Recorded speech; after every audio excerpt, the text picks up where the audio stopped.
دوستان عزیزم، از این ویدیو به راحتی نگذریم، با دقت نگاه کنیم و اگر مفید بود حتما با دوستان خود شریک سازیم. ما مطمئن هستم که روزی به درد همه خواهد خورد. آقای علی صفحه اول پاسپورتشون رو برای ما بگذارن برای بررسی. امشب تلویزیون نگاه میکردم که چشمم به این برنامه افتاد، برنامه‌ای که سراسر فریبکاریه، سراسر کلاهبرداری مدرنه. نظر محمد حبیبی از ولایت لغمان افغانستان پاسپورتش تا 3-4 سال دیگه اعتبار داره. این شخصی که شما در تصویر میبینیم به اسم رامین دلاوری، کسی که نه جای مشخصه، نه دفتر مشخص داره، نه کسی در افغانستان یا ایران یا پاکستان ایر ضمانت میکنه، صرفا از طریق یک برنامه تلویزیونی و هم که از طریق ماهواره پخش میشه تومه آخر به دام خو مندازانه. متوجه باشین دوستانم، خیلی ها هستن متاسفانه با در ارتباط میشن. دیدگاهی شخص چیه؟ میگه که اگر دوست داریم با آلمان بیاییم، اگر دوست داریم زندگی خوب و ایدئال داشته باشیم، کار خوبی داشته باشیم، خانه خوبی داشته باشیم، پس به من اعتماد کنین، دنبال ضمانت نگردیم.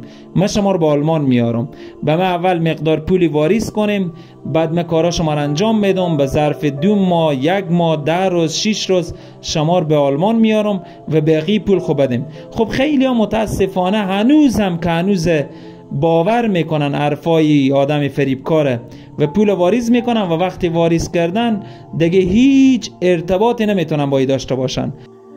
خوب گوش کن بچه کار کنی. آقا نظر محمد ممکنه جا نباشه اگر عجله نکنی. $2800 قیمت هر صندلیه، $420 اشتراک میشه 26 میلیون ایرانی. فردا قبل از یکی بعد از به وقت لغمان باید به دست من حواله کنی به سمت ایران به پول ایرانی 26 میلیون میشه.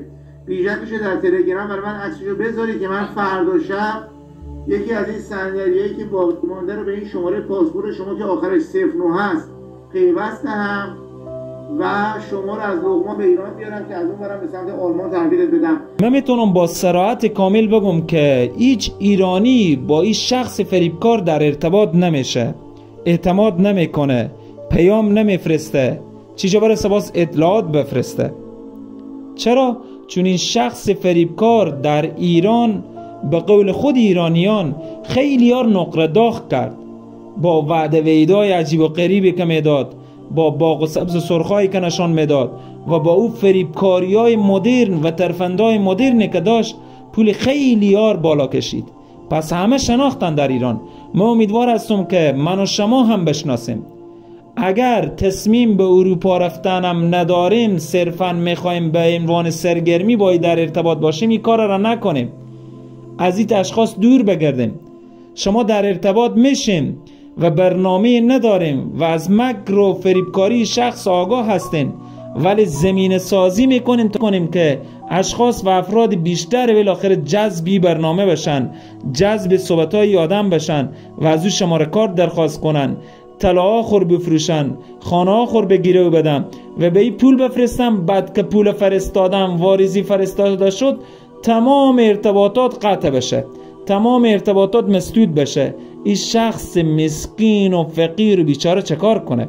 بیایم کمی به خود بیاییم، کمی متوجه باشیم و فریبی اشخاص نخوریم.